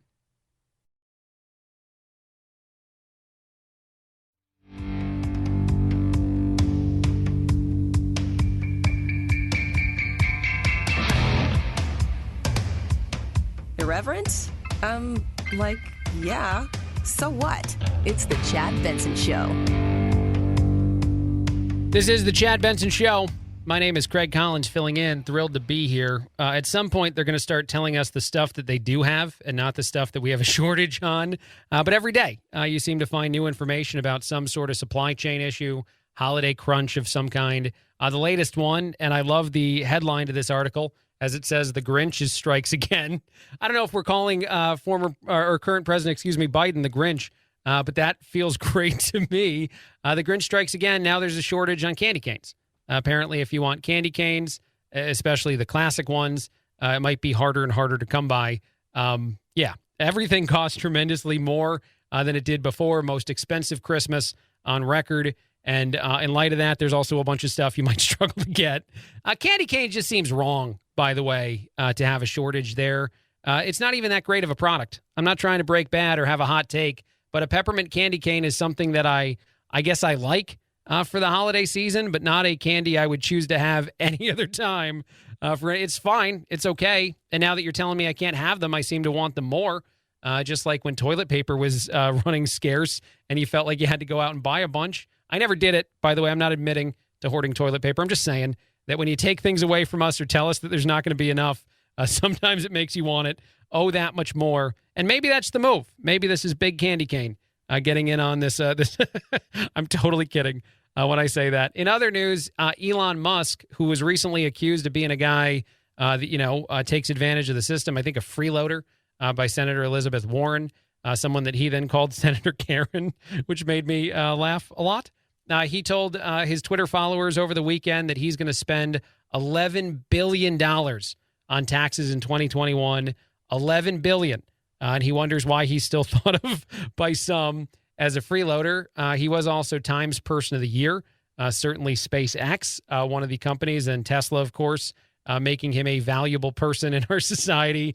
And actually, the other thing I like about Elon Musk, just for a second of praise on that person, is he doesn't really seem to be afraid to say anything. And I guess that makes sense when you're one of the wealthiest people on the planet.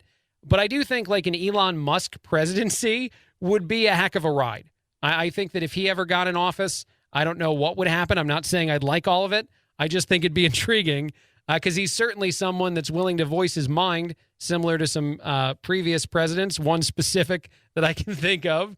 And I think people like that. I don't think he has any interest ever of running for office. I'm just saying, especially after you throw the Senator Karen insult out there, you're starting to remind me more and more of some other people that have had successful political careers. Or I'm talking about Trump. All right. Anyway, I also saw this story. I thought it was interesting in the way that, it's not news you need, but news that I want to provide. Anyway, a woman went to a welfare or a charity store and bought a trinket, is what she called it. She essentially bought a vase. And she says now that the trinket is haunting and cursing her. She went on Twitter. Several people followed it and have now interest in the continued story of Georgina Jones, who again spotted this small porcelain object, decided to purchase it and take it home, and then immediately started having bad things happen. And she says that it's definitely a curse. I don't think I've ever experienced that before. My wife loves to shop at stores like that, loves to go bargain shopping and find, the best items in different establishments. And I don't think she's ever accused any of them of haunting us. And I don't even know what you do because, I'm just being honest, and I'm totally joking about taking this seriously. I doubt the trinket's haunting her. But if you did take it seriously, I don't think you can donate it back to the same store you bought it from. That would be mean. That would just be sending the curse somebody else's direction, or maybe getting double cursed by donating it in the first place. I imagine that if she just tries to ride this wave out, that eventually things will get better for her. But she actually put up a couple videos on social media, sobbing and crying and cursing out the little object that she purchased. And I don't know. Maybe we're just in that time in our lives and society now where you gotta find somebody to blame for things if they're not going well. And so you blame the object you bought at a charity store. That is a real news story, and one, for whatever reason, I really want to pride. All right, one other thing real quick. I know we got a break in just a bit here, but neuroscientists are using virtual reality to unlock whole new areas of brain research. This is a very intriguing story, at least to me.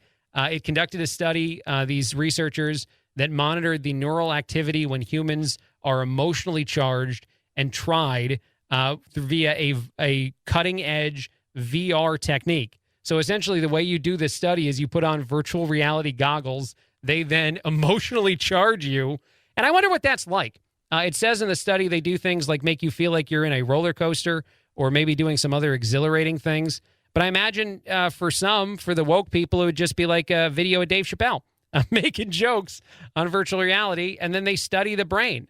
And apparently because they can invoke all these different types of emotions one after another, since they're all simulated but fairly believable, they can study more things that your brain does with each individual emotion. I'm not sure I'd ever want to sign up for this study because it sounds like a heck of a day or a heck of a morning if you're going to do that and then go off to work right after, where you just get emotionally charged one after another by a set of virtual reality glasses. But I also am intrigued to see what additional kind of information they learn from all of this stuff. And again, I would suggest just, to make it easier on everybody, the researchers and whatnot, that you find the wokest people on social media and you charge them emotionally, because I think it's going to be very easy. I don't even know if you need the virtual reality goggles. You could probably just say stuff to them and then study their brain. All right, quick break, a lot more. Craig Collins filling in on the Chad Benson Show.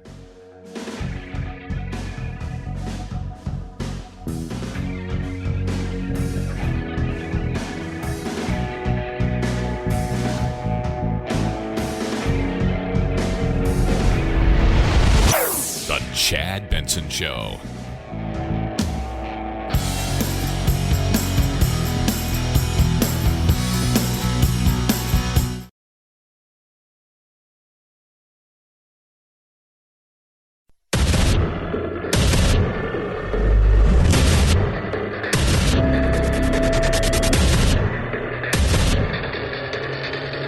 Independent thoughts, independent life.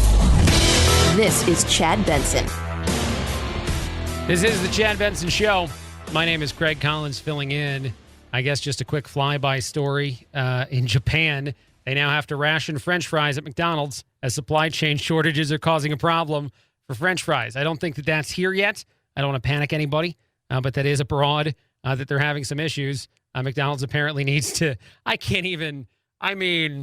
just think about yourself at work and being yelled at by a boss. Man, we can't put all those fries in that box. You got to be more selective about it. We're running low.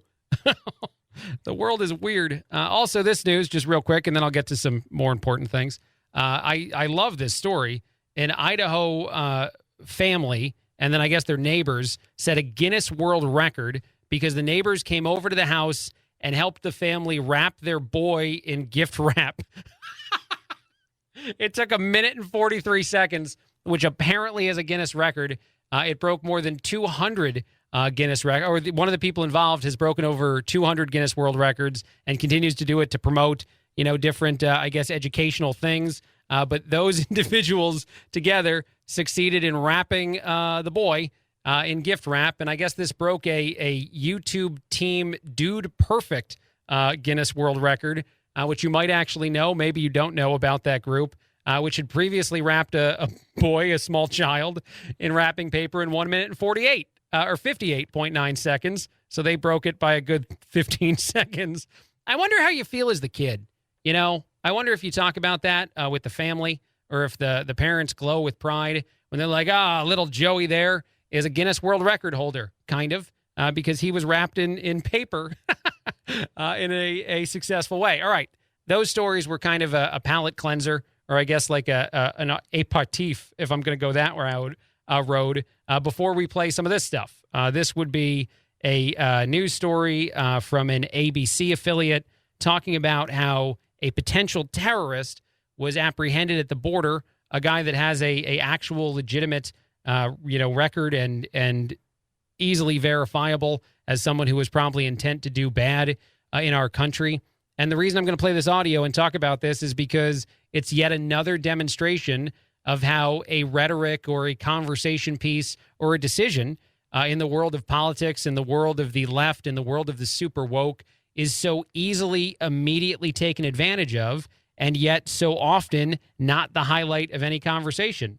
The people on the left, the news organizations on the left, stop short when the actual thing that people on the right say we're afraid of occurs. Yuma Sector Border Patrol agents have arrested a potential terrorist. According to Yuma Sector Border Patrol agents, the suspect was 21 years old. They made the arrest on Thursday and say he was arrested after entering the U.S. illegally. They believe he is a migrant from Saudi Arabia linked to several Yemeni subjects of interest and a possible terrorist. When he has not been identified, he was wearing a Central County volunteer jacket, which is an ambulance county out of New York. Wow. News 4 Tucson reached out to that company, who says the suspect is not connected to their organization. It's crazy. It's crazy that these kind of stories don't wind up being viral and all over the place, and instead we talk about issues that, don't matter. I mean, again, there's so many examples of things that capture the media's attention and go viral to a degree that have no real impact.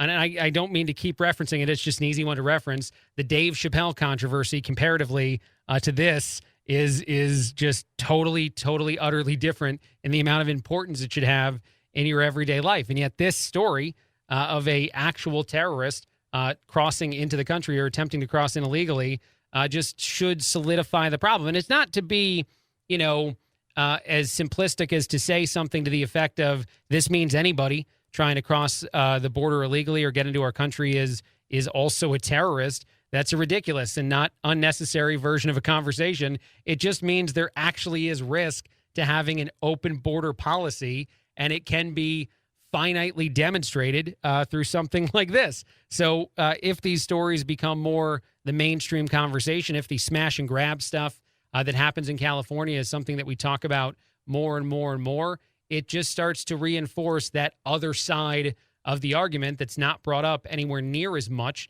in the world of these conversations that we have in public or on, certain platforms right now. Moving on, I do want to play this audio because it certainly disturbed me today. And I can't get over part of the reason that it disturbed me today because I was not aware of it. Call me out of the know. That's totally fine. But the Pentagon spokesperson, John Kirby, was asked a legitimate question based on actual leaks and information out there about whether or not the Chinese government is studying mind control weapon technology. It's a real sentence. I feel like I'm speaking from some sort of crazy movie set or something, but this is real. And then I can actually compare this to something recently said by the vice president that I think would be borderline dangerous in a different way. But here's option one. I want to also ask you, several U.S. intelligence officials reportedly claim China is developing brain control weaponry, Admiral, for offensive use. How would the Pentagon respond if that's the case? Yeah, well, again, I can't validate those reports. But look, I would just say, broadly speaking, we see that China and their military continues to develop advanced technologies and capabilities, which are clearly designed to reinforce their very coercive, very aggressive behavior, particularly in the Indo-Pacific region, but around the world. That's why we're focusing on our own capabilities and our own operational concepts.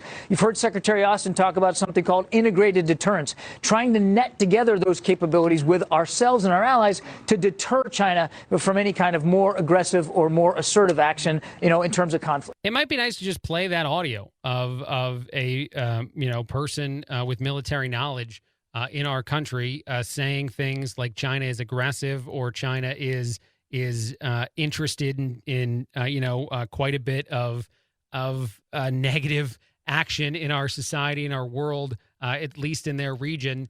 With anything, anytime when a politician says something that's exactly the opposite, or honestly, when they even try to flag people for anything they say that they feel is somehow racist or not woke or something in the society we live in today, because it's just continual denial of the realities we face. But here, this is a great example. The Vice President, Kamala Harris, recently said that it's nobody's fault that coronavirus exists and hit our shores. And I will say this about it to give it the context that some might accuse me of not providing to it. She is trying to at least shift her messaging away from blaming the unvaccinated and seemed a couple times in this interview to try to go away from that narrative. But in doing so, she went insane in the way in which she sort of has forgiven anyone potentially involved in the creation of China, is who I'm talking about, of course, of coronavirus. And I don't know how to not continue to talk about the fact that I'm dumbfounded by the idea that we're not even trying anymore to gain this kind of knowledge. But here's the VP. It is no one's fault that this virus hit our shores or hit the world. It's nobody's fault, apparently. And that's just a determination she made as our vice president. Cause I don't know. All right, one other quick thing. This is one other piece of news that I thought had a lot of value that I just caught that's making the rounds on social media. This is out of South Carolina. An owner of a barbecue restaurant says that a box of chicken they used to buy to supply their restaurant, it used to cost $40. Now it's $175 a week for that supply of. This is unacceptable, of course. This is not something that people can navigate successfully as it continues. And yet another example of the inflation problem that is being ignored in all the rhetoric, all the conversations about Joe Manchin, his decision not to support Build Back Better. Any Democrat that goes anywhere, television, any sort of interview at all, is not going to bring up stories like this when saying that Joe Manchin's a terrible guy. Now, well, actually, let's talk about that. Before I let you go, you did mention the rising prices for food. It's ridiculous. How bad are some of these price hikes? The owner of Pop Pop's Barbecue said that usually a box of chicken cost him $40 a week, and now it costs around $175 a week just to get chicken wings. Yeah, what a significant difference that a lot of these restaurants, they're absorbing. I kind of love the way he said that. What a significant difference to go from $40 a week on some supplies for your restaurant to $175 a week. This is why, and I guess I'm oversimplifying maybe a little, but I don't care. This is why Let's Go Brandon is so popular. If I'm that restaurant owner in South Carolina, I'm probably chanting Let's Go Brandon every time I drop another $175 on my weekly chicken order. Quick break, a lot more. Craig Collins filling in on the Chad Benson Show.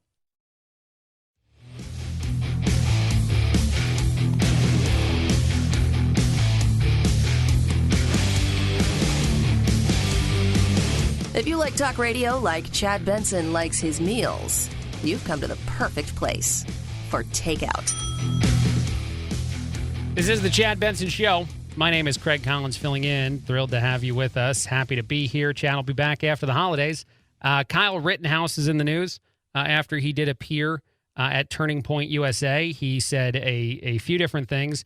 Two of the more viral things, though, that I find incredibly interesting are this first one, when asked a question about, how you kind of handled, as if you're Kyle Rittenhouse, all of the things that were the last year or so, and then honestly, even still the reaction by many in the world of political and or just, I guess, day-to-day life for the young Kyle Rittenhouse. He answered in a fairly interesting and I think tremendously valuable way for someone. I don't think I would come up with an answer like this to this type of question. Closing thoughts, you reflect back on this year, lessons you want to share with this audience, lessons for fellow 18-year-olds, 19-year-olds here. You have lived a lifetime of pressure, stress, backlash, intimidation. What do you have to share, especially for the fellow members of your generation? Always be humble and look at the positive in life and focus on today, not tomorrow. You can only live one day at a time. Amen. That's tremendous advice. I'm definitely going to say that that's tremendous advice. I know that people have very, very different opinions of Kyle Rittenhouse, the person, and a lot of people who have the opinion on some sides of that conversation, I don't think paid any attention to the court case that played out, to the way in which the case was proven that Kyle was innocent of the crimes he was committed of. But I digress. Anyway, one other thing that came up and has been saluted, I think, on social media and certainly been talked about over the last couple days since Kyle made this appearance is the likelihood that he sues a whole bunch of media outlets. So Kyle, you have any plans to sue some media companies soon? I don't know, Charlie. I don't know, but some accountability's coming. I'd be on the lookout. Accountability may be coming. I'll tell you that even the praise of that moment, too, I think is a lot of people who are fed up with the media companies just as much as anything else there. and they would like to see the media companies held accountable. Nicholas Sandmann is another person that comes to mind as far as someone that successfully sued media organizations for jumping to conclusions and saying things in a certain way that wind up being not necessarily legally accurate and something that wind up costing you quite a bit. Rittenhouse could wind up very, very wealthy, which I'm not sure what kind of benefit that would have in the case of everything else that's been experienced by that person. But they could wind up very, very wealthy via these lawsuits and the outcome in that court case. All right, I want to move on. A couple other things I saw. The first one, this is out of Michigan. A teacher got fired for making false threats to her school. This was a suburban Detroit teacher. Her name's Joanna Rohn. She was charged Monday with making a false threat against Jefferson Middle School, which is the school she works at. 59, she wrote a minimum of 3 notes, all with threatening language at the school. She provided them, I guess, to the leadership at that school. It's crazy. It said, start break early. He's going to do it. Just don't be in the hall after lunch. Boom, get it. And there were just several other notes that got more and more, I think, threatening. One of the notes appeared to be an attempt at making a false threat in the hope of closing the school down, said the superintendent in comments made last week about this story. We have so many conversations about school, about kids, about all the different decisions and what's being taught to children.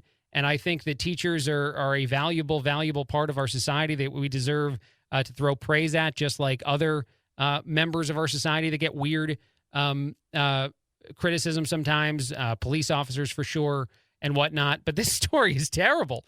There's no spin involved in this. A teacher who's been a teacher for a while, who's almost 60 years old, just decided to start writing in threats to her school.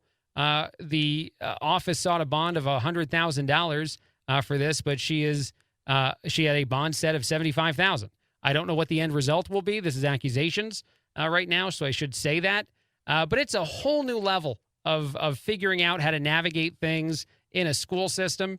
If you're not even sure if some of the threats coming in are from teachers who want to see the school shut down. And actually, even though I'm giggling a tad at the ridiculousness of that story, it does remind me of a conversation I was having recently with a parent.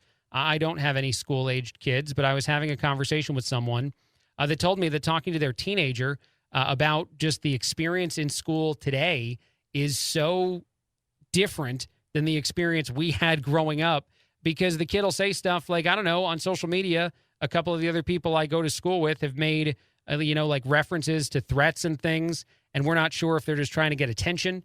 We're not sure how prevalent that is in school systems and with kids today because of the other things on social media that are weird, like devious licks and whatnot, and how after certainly out of the stories out of places like Michigan, you start to wonder when these are red flags that need to be paid attention to. Because obviously when the red flags exist, and it seems that they do in some of these stories now that have a horrific end, you say to yourself, all right, then you need to follow and make sure that you do the right thing when these signs come up.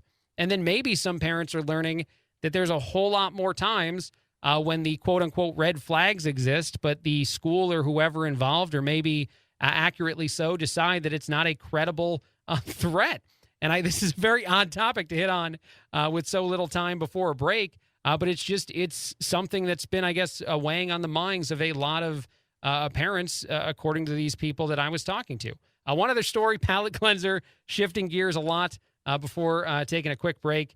A woman said that she was catfished by an Airbnb listing in New York City. The reason why she used that term is she said that even though the description online said that you'd have fantastic views of the city from a downtown location, the reality is that she was actually staying in a room inside of a restaurant in New York City, so much so that she could open a window to her quote-unquote bedroom and touch the table of the people dining at the restaurant she was staying in for her extended stay in the Airbnb. I think that's a catfish. I think that's officially I hope this is also not a way for restaurants to recover some money they might be losing or some struggles that might be going on in places like New York to just start Airbnb-ing out parts of the restaurant. But man, I don't even know what that'd be like. At least the food would be easy to get. You could have it delivered in through the window of your, and then maybe just crack the window open and have a conversation with the other restaurant goers. I don't know. But this went viral on social media, on TikTok, as she showed the nice hotel room that she was staying in and how the window cracked open to a bunch of dining individuals. On that note, all right, I got to take a break. Craig Collins filling in on the Chad Benson Show. Just happy to be here, and Chad will be back, as I said, one more time. I should say it again after the holidays.